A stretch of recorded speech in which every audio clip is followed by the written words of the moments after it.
요한복음 강의 세 번째 시간으로 우리 가운데 거하심에 이런 제목으로 하나님의 말씀을 생각해 보겠습니다. 태초에 말씀이 계셨고 그 말씀은 곧 하나님이셨다. 다른 복음서에서는 전혀 발견되지 않는 독특한 표현으로 요한복음은 메시아이신 예수 그리스도를 그렇게 소개하고 있습니다.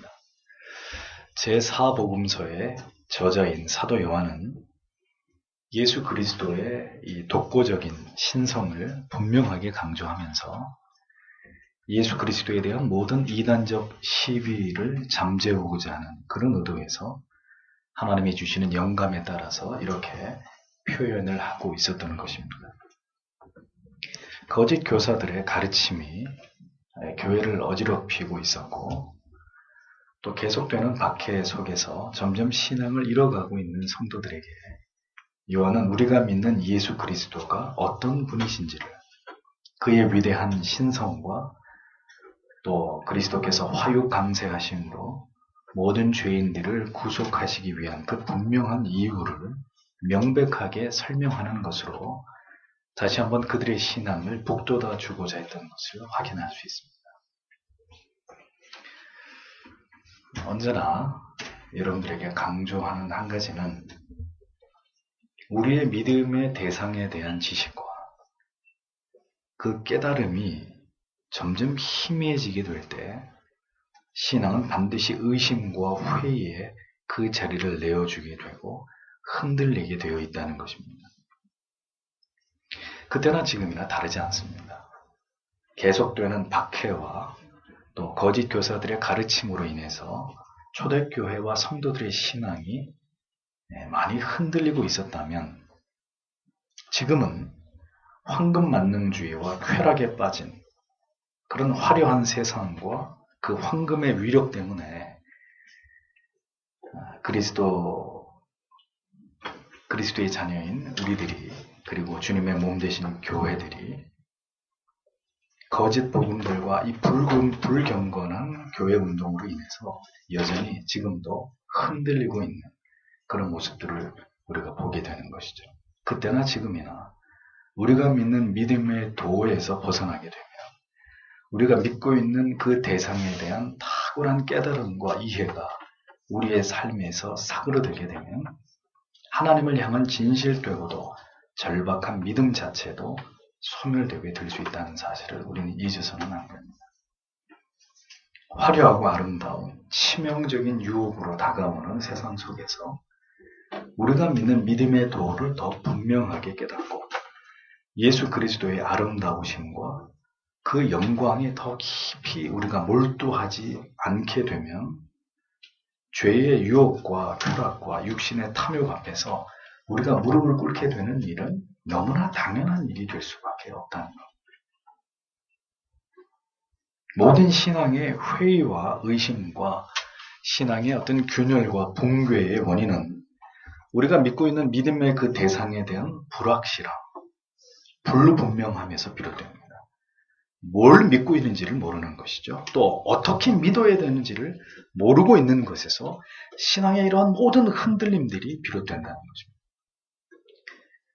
믿되 무엇을 믿는 것인지, 그 믿음의 대상이 어떤 분이신지를 정확하게 이해하지 못하면, 그 깊은 깨달음이 날마다 하나님의 말씀을 통해 갱신되지 못하면, 그래서 그 신앙의 실체이신 하나님을 경험하지 못하게 되면 우리의 모든 신앙의 행위들이라고 하는 것이 미신적인 관습이나 혹은 맹목적인 관행의 반복에 지나지 않게 될 수 있다는 것입니다. 그저 오늘도 교회 갔다 왔다고요? 그것으로 내가 내 믿음에 충실했다고 여러분 그렇게 스스로 생각하고 싶어 하십니까?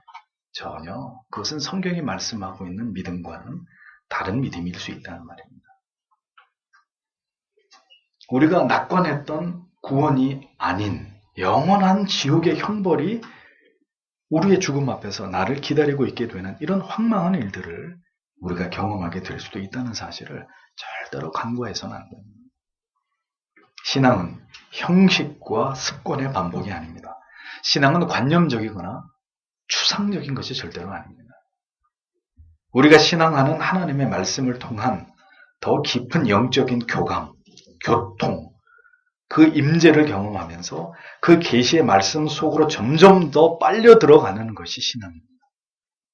그래서 그 신앙의 끝에서 마침내 그 신앙의 실체이신 하나님을 배우게 되고 그 영혼이 그 하나님을 경배하는 그 영혼 속으로 들어가는 그것이 신앙의 궁극입니다. 우리는 그것을 위해서 오늘 예수를 믿고 있는 것이고 이러한 환경을 무릅쓰고 우리가 하나님을 예배하고 있는 것입니다. 사도 요한은 성도와 교회를 향해서 예수 그리스도의 이 위대하신 신성과 그리고 그의 숭고하신 사명, 그리고 그가 오시기 전에 그 메시아를 이 세상에 먼저 소개해야 될 중대한 사명을 감당했던 세례 요한에 대한 이야기를 병행적으로 이 요한복음의 서두에서 기록해 나아가고 있는 것을 보여줍니다. 그래서 오늘은 다시 14절의 말씀을 통해서 사도 요한은 예수 그리스도에게 초점을 다시 이어갑니다. 14절을 보면 그리고 그 말씀이 육신이 되셨다. 그리고 그가 우리 안에 거처를 정하셨다. 그래서 우리가 그의 영광을 지켜보았다. 아버지로부터 오신 독생자로서의 영광을 그는 은혜와 진리로 충만하시다. 직역을 하면 약간 딱딱하지만 이런 의미가 됩니다. 말씀이신 예수 그리스도께서 육신이 되셨다. 이렇게 성경이 기록합니다. 자, 보세요. 왜 그리스도께서 사람이 되셨다라고 표현하지 않고 육신이 되셨다라고 요한은 적고 있는 것일까요?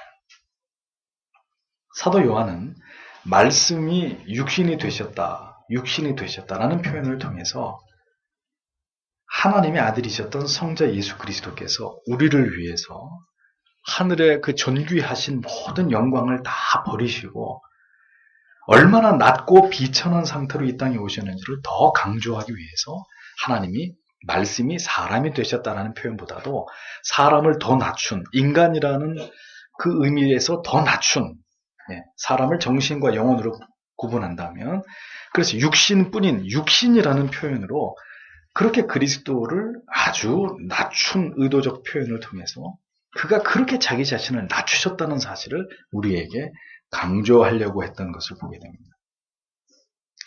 영원한 시간으로부터 존재해 오시던 그 성자 하나님께서 인간의 보잘것없는 연약해지기 쉽고 피곤을 느끼기 쉽고 또 고통과 추위와 더위에 민감할 수밖에 없는 그는 우리 같은 이 분명한 어떤 육신의 모습으로 이 땅에 오셨다는 사실을 더 분명하게 부각시키기 위해서 요한은 의도적으로 말씀이 사람도 아니고 인간도 아니고 육신이 되셨다라고 표현하고 있는 것을 우리가 보게 되는 것입니다. 왜 영원한 시간 속에서부터 말씀이셨던 하나님이 그분이 왜 우리와 같은 육신이 되셔야만 했을까요? 왜 성경은 그리고 사도 요한은 거듭 반복해서 하나님께서 하나님의 모든 것들을 버리고 인간의 몸으로 이 세상에 오셨다는 이 진리를 계속해서 강조하고 있는 것일까요? 복음서 전체, 마태, 마가, 누가, 요한복음 뿐만 아니라 성경 66권 전체가 이 주제를 반복하면서 우리에게 어떤 메시지를 던져주려고 하는 것일까요? 그것은 단 한 가지입니다. 하나님께서 미물 같은 당신을 사랑하시게, 우리를 사랑하시게 하나님이셨던 그분이 인간이 아니 육신이 되셨다라는 이 메시지를 계속해서 성경은 우리에게 말씀하고 있는 겁니다. 우리를 사랑하시는 하나님과 그의 독생 성자께서 죄인을 향해서 하나님과 원수된 자들을 위해서 그들을 너무너무 사랑하시기 때문에 바로 이와 같은 결정을 내리셨고 그 놀라운 사랑의 계획과 결단에 따라서 하나님이셨던 그분이 육신이 되셨다는 이 위대한 이야기를 계속해서 반복하고 있는 것입니다. 하나님께서 죄악을 범한 당신의 자녀들을 너무도 사랑하셔서 아들을 인간의 육신이 되게 하신 그리고 그 모든 죄의 값을 대신 지불하게 하신 이 놀라운 이야기. 우리는 그 이야기 속에 저와 여러분은 주인공들이라는 거예요. 지금 이게 다른 우리와는 관계없는 어떤 이야기를 우리가 듣고 있는 게 아니라 이 위대한 사랑의 이야기 속의 당사자들이 바로 우리라는 사실을 성경은 우리에게 말씀하고 있는 겁니다. 말씀이 육신이 되어서 이어 성경은 말씀합니다. 우리 가운데 거하시매라고 했습니다. 거하시매라는 단어의 의미는 장막을 치다, 장막에 잠시 거하다라는 의미입니다. 기가 막히죠? 거하시매. 거하시매라고 하는 이 헬라어 원문의 의미가 그런 뜻이에요. 장막을 치다, 거한다. 이 단어는 성막, 구약에 나오는 성막이라는 단어에서 파생된 단어입니다. 우리는 이 한 단어를 통해서 구약의 성막과 그리고 예수 그리스도께서 놀라운 연관관계에 있다는 사실을 단 한 번에 알 수 있습니다. 자, 구약시대의 성막을 보겠습니다. 성막은 무엇을 예표하는 것이고 무엇의 모형입니까? 예수 그리스도입니다. 예수께서 33년 동안의 지상에 그의 장막을 세우셨고 우리 가운데 함께 하셨다라는 그런 의미가 됩니다. 성막은 어떤 곳입니까? 이것은 임시적인 시설물이었습니다. 솔로몬의 후에 지어진 솔로몬의 성전처럼 영구적인 웅장한 그런 건축물이 아니었습니다. 이스라엘 백성의 출애굽해서 광야를 지나가는 동안에 하나님께서 그들 가운데 친히 강림하시기 위한 하나님의 임재가 머물렀던 하나님께서 지정하신 거룩한 시설물이 바로 성막이었습니다. 후대에 건축된 성전에 비하면 성막은 초라하기 이를 데 없는 그런 외형을 가지고 있었습니다. 그러나 그 성막은 하나님이 임재하시는 보좌였고 사람들은 그 성막을 통해서만 하나님을 대면할 수 있었습니다. 구약시대에 그랬단 말이죠. 자, 어떻습니까? 구약의 성막이 바로 이처럼 기가 막히게 이 땅에 오신 예수 그리스도를 정확하게 예표하고 있다는 것을 우리는 깨닫게 됩니다. 하나님께서 성막을 통해서 이스라엘 백성들과 교통하셨듯이 하나님께서는 이 땅의 성막으로 예수 그리스도를 삼으셨다라는 논리가 성립이 되는 거죠. 그리고 아름답고 화려한 외모는 아니셨지만 이 존귀하신 메시아 예수 그리스도를 통해서 하나님에 대한 모든 계시를 우리가 전달받았고 그 아들을 통해서 죄인들을 구원하시기 위한 길이 우리에게 열려졌다는 사실을 우리는 깨닫게 되었습니다. 이 모두가 예수 그리스도께서 이 땅 가운데 육신에 머무르고 우리 가운데 거하셨기 때문에 가능했던 일이라는 거죠. 우리와 같이 되셨고 우리와 함께 하시면서 하나님을 은혜의 복음을 알려주시기를 기뻐하셨던 예수 그리스도이셨다는 것을 우리는 깊이 생각해 볼 필요가 있습니다. 육신이 되어 우리 가운데 거하심에 주께서 왜 성찬을 통해서 나를 기념하라고 하셨습니까? 그렇게 우리 안에 거하시면서 우리를 도우시고 우리를 붙드시고 우리를 위로하시고 천국의 영생에 이르기까지 우리와 함께 하시기를 원하셨기 때문입니다. 하늘의 보좌를 버리시고 우리와 같이 되셔서 우리의 모든 죄를 감당하시고 십자가에서 산호하신 주님께서 부활의 영광으로 높아지신 그 이후에도 중요한 것은 여전히 우리에게 이같이 마음을 두고 계신다는 거예요. 우리와 함께 하시기를 기뻐하시는 중보자가 되신다는 것을 주님은 우리에게 내가 다시 올 때까지 나를 기념하라고 하신 이 성찬 예식을 통해서 우리는 그렇게 우리와 떨어지고 싶지 아니하시는 메시아의 마음을 우리의 구주가 되시는 그리스도의 마음을 읽게 되는 것입니다. 우리가 사람에게 사랑을 느끼는 연인이 되고 가족이 되어서도 어떻게 됩니까? 떨어지는 걸 싫어하게 되잖아요. 하루 종일 데이트를 하고도 집에 돌아가면 또 전화통을 붙들고 2시간씩 통화를 하는 게 왜 그렇습니까? 사랑하기 때문에. 떨어져 있는 것을 싫어하는 그것이 사랑의 본질이기 때문에 사람에게서만 그런 사랑을 생각해서는 신자라고 말할 수 없을 것입니다. 사랑하는 사람과 우리가 떨어지기 싫어하듯이 우리의 구주께서 그렇게 우리와 떨어지기를 싫어하시는 언제나 우리 안에 머물면서 우리와 함께하기를 원하시는 주님이 되신다는 것을 우리는 성찬식을 통해서 기억하고 생각하고 그 사랑에 감동할 수 있는 사람들이 되어야 된다는 것입니다. 임마누엘의 뜻이 무엇입니까? 하나님이 우리와 함께 계신다라는 의미 아닙니까?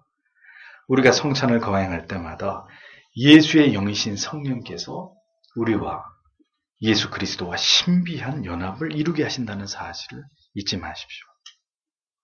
그토록 우리를 사랑하셔서 우리와 같이 되시고 또 우리를 위해서 죽으시고 그리고 부활하신 주님께서 그리스도의 몸과 피를 기념하는 그 모든 은혜의 시간에 거룩하신 영으로 우리 가운데 임재하심으로 우리에게 말할 수 없는 위로와 용기와 그리고 천국을 바라보게 하는 그 소망으로 우리를 충만케 하신다는 것을 여러분들은 잊지 않으셔야 됩니다.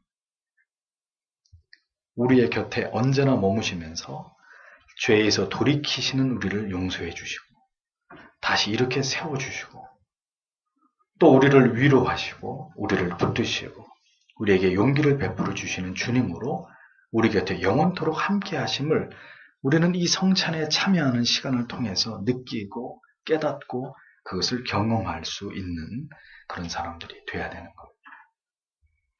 예수께서는 어제나 오늘이나 영원토록 우리를 잊지 않으시는 분이십니다. 그는 언제나 우리를 측은히 여기시고 언제나 주를 의지하는 자들을 도우시고 끝까지 모든 죄악 가운데서 우리를 건지시고 우리를 새롭게 하시고 우리를 정결케 하실 분입니다. 우리는 그의 보혈의 공로와 대가로 인해서 어떤 경우에도 정죄받지 아니하고 아버지 앞에 섰을 때 부끄러움을 당치 않을 것이라는 것을 성찬에 참여하는 여러분, 이것을 확신하셔야 합니다. 우리가 그리스도로 말미암은 칭의를 붙들어야지 우리의 행위로 말미암는 자기 의를 붙드는 사람은 지극히 어리석은 사람이고 그리스도와 아무런 상관이 없는 사람이에요. 누가 우리를 정죄하겠습니까? 누가 우리를 그 영원하신 사랑에서 갈라놓을 수 있고 그 사랑을 의심케 할 수 있겠습니까? 그토록 우리 안에 거하기를 기뻐하시는 주님 안에 여러분이 기꺼이 즐거움으로 자원해서 나도 주님 안에 거하기를 사모한다면 예수 그리스도께서 그러한 마음을 품는 우리로 인해서 얼마나 기뻐하시겠습니까? 하나님을 신앙한다는 것은 예수 그리스도를 구주로 믿는다는 것은 우리의 입술의 고백만으로 완성되는 것이 절대로 아닙니다. 그럼 뭐죠? 내가 주 안에 거하고 주님이 내 안에 거하시는 것입니다. 주께서는 요한복음 15장 4절에서 이르시기를 내 안에 거하라. 나도 너희 안에 거하리라. 가지가 포도나무에 붙어 있지 아니하면 절로 과실을 맺을 수 없음같이 너희도 내 안에 있지 아니하면 그러하리라 라고 분명히 이 거함의 중요성을 말씀하셨습니다. 또 요한복음 17장 23절에서 곧 내가 저희 안에 아버지께서 내 안에 계셔서 저희로 온전함을 이루어 하나가 되게 하려 함은 아버지께서 나를 보내신 것과 또 나를 사랑하심 같이 저희도 사랑하신 것을 세상으로 알게 하려 하심이로소이다. 이렇게 말씀하고 있습니다. 기독교의 신앙은 그래서 하나님의 말씀 안에 거하는 것으로 완성되는 것입니다. 그리스도 안에 거하는 것이 바로 신앙이요 구원이다라고 말할 수 있는 것입니다. 하나님을 아는 예수 그리스도가 구주 되심을 확신하는 그 신앙 안에 끝까지 거하는 것이 바로 신앙입니다. 주께서 영원히 내 안에 우리 안에 거하기를 원하시듯이 우리도 어떠한 어려움이 있어도 어떠한 환난과 핍박과 시련이 있어도 그 사랑 안에 끝까지 거하고자 하는 그것이 바로 신앙입니다. 그분의 품에서 영원히 벗어나지 않고자 하는 것, 그렇게 간절히 그리스도를 사랑하는 것이라야 그것이 신앙이라고 말할 수 있는 것입니다. 젖을 뗀 아이가 더 이상 엄마의 젖 때문에 엄마의 품을 찾는 것이 아니라 이제는 엄마라고 하는 그 존재, 그 자체의 소중함 때문에 엄마의 품 안에서 만족하고 그 품 안에서 평화를 맛보듯이 그리고 그 품을 사랑하게 되듯이 우리는 그렇게 그리스도를 소중히 여기고 그의 품 안에서 주님이 우리에게 주시는 그 은혜 안에 거하는 것만을 가장 귀하게 여기고 사랑하는 성도님들이 되셔야 한다는 거죠. 사도 요한은 이어서 말합니다. 그의 영광을 보았다고 말했습니다. 말씀이 육신이 되어 우리 가운데 거하시며 우리가 그 영광을 보니 아버지의 독생자의 영광이요. 이렇게 말씀합니다. 영광을 보았다. 기독교의 신앙은 뭐냐?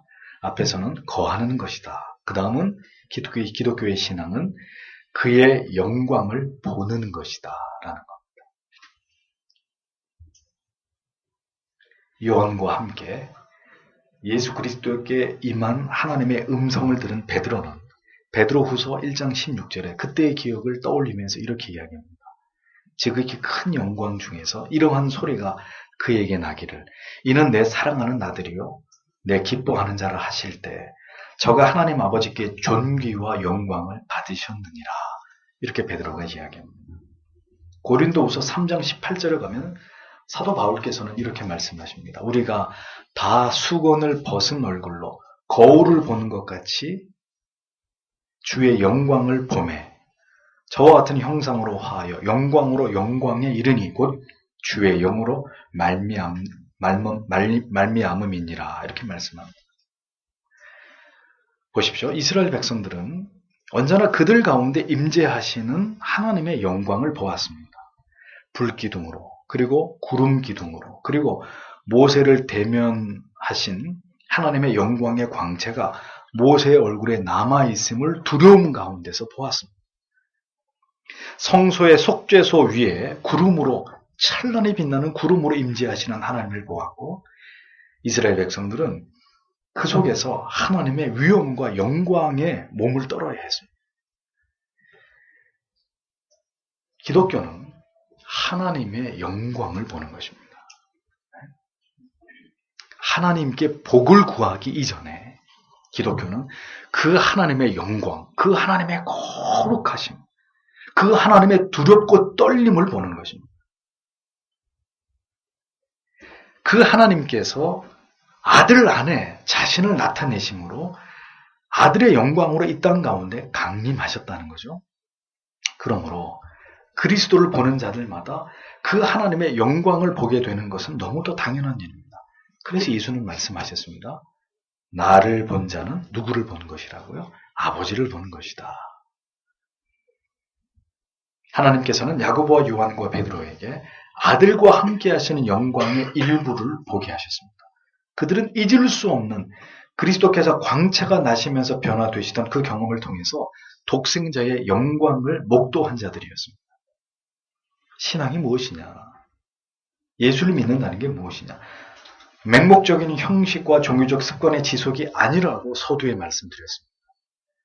경험할 수 없는 어떤 관념적이고 지식적인 것만을 추구하는 것도 기독교의 신앙은 아닙니다. 그건 올바른 신앙이 아니에요.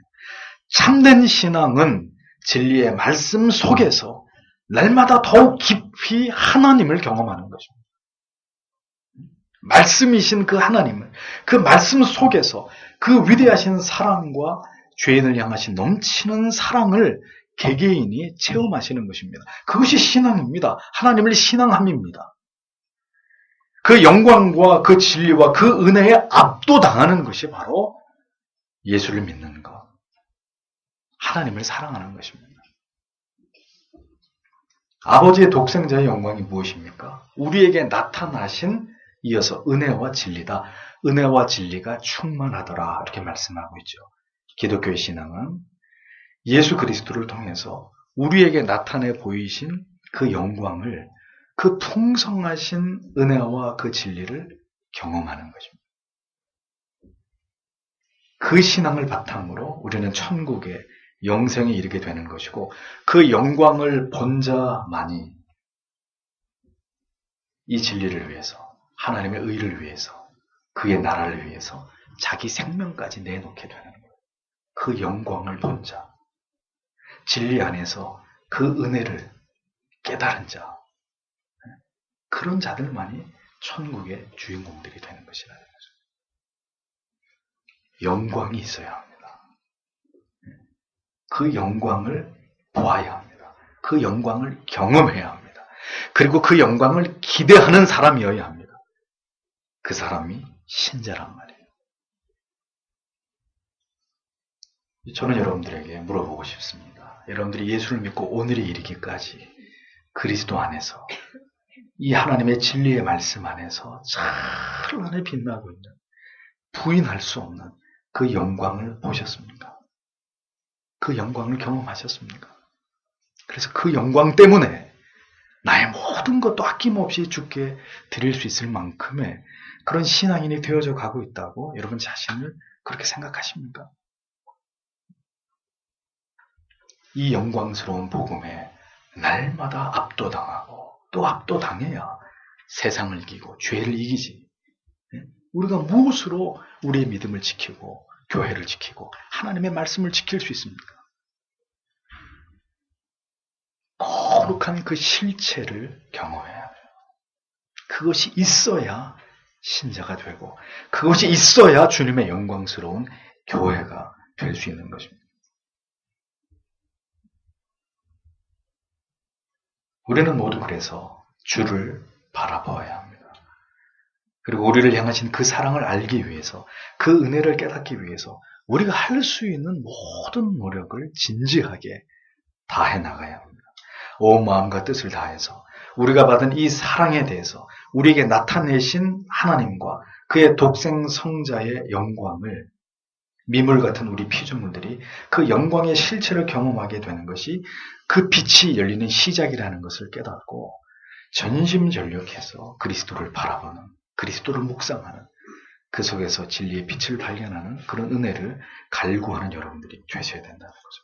그렇게 하나님의 영광을 체험하는 것이 그분이 얼마나 존귀하고 우리가 진정으로 경외해야 될 참 하나님이심을 더 깊이 깨닫게 되는 것이고, 그런 깨달음이 날마다 반복될 때 우리가 성도로서의 거룩한 삶을 살아가고 있다는 우리 스스로에 대한 확인이 되는 것이라는 거죠. 은혜와 진리가 충만함으로 우리에게 부어짐을 아는 것, 바로 내가 그 형언할 길이 없는 모든 죄로부터 구속함을 받은 그 은혜를 체험한 자요.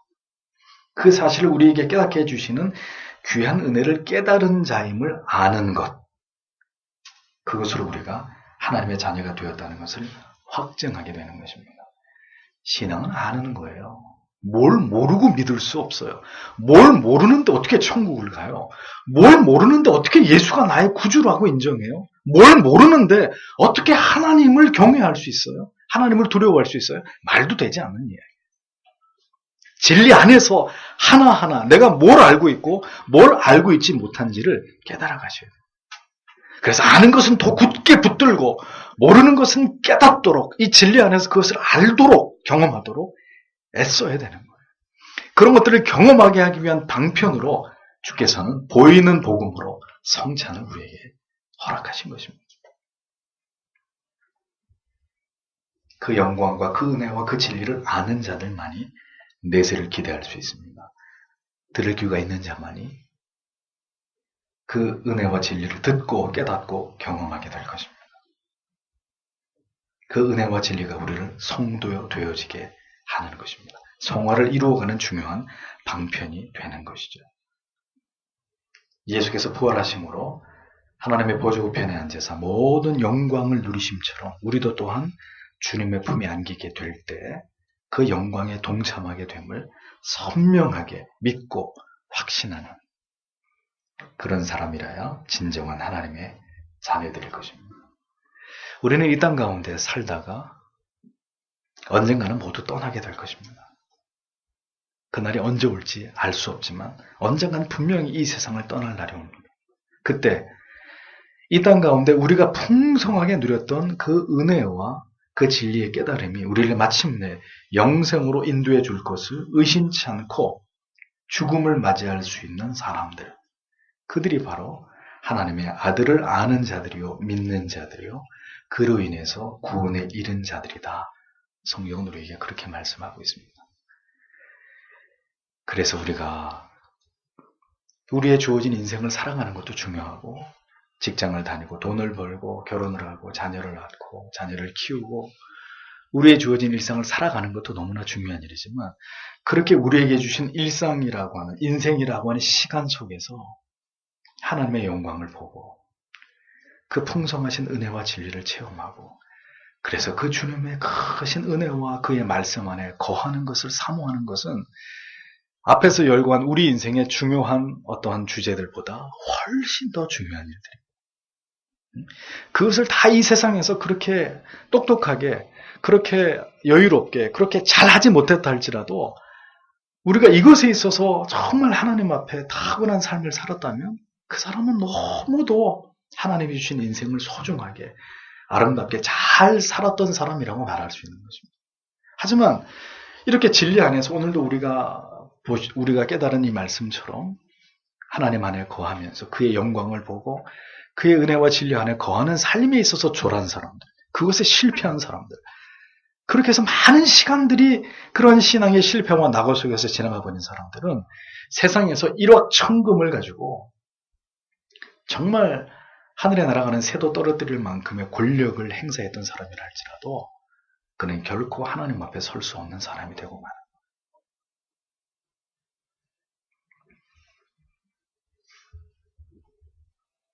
메시아의 영광, 성자 하나님의 영광, 우리가 장차 경험하게 될 영광을 우리가 보아야 하고 그리스도 예수 안에서 말로는 다 형언할 수 없는 그 은혜와 진리의 탁월함을 성도와 교회는 반드시 체험해야 합니다. 성찬은 그 하나님의 독생 성자 예수 그리스도께서 영원히 우리 안에 우리와 함께 하심을 경험하는 시간이고 이것을 기념하는 행위입니다. 우리는 깊이 죄를 회개하면서 또한 그 죄를 모두 도말하시는 그리스도와 함께 누리게 될 영원한 나라에서의 행복과 기쁨을 동시에 바라보는 그런 은혜의 시간이 우리에게 있어야 합니다. 우리의 마음이 간절히 위를 향하도록 영원한 내세의 기쁨을 바라보도록 여러분들의 마음을 기울이시면서 사도가 고백하는 그 영광을 그 은혜와 진리의 충만함으로 우리의 신앙도 오늘 가득 체험받기를 고대하시는 마음으로 여러분 모두가 함께 이 시간에 은혜의 성찬 앞으로 나아가게 되시기를 바랍니다.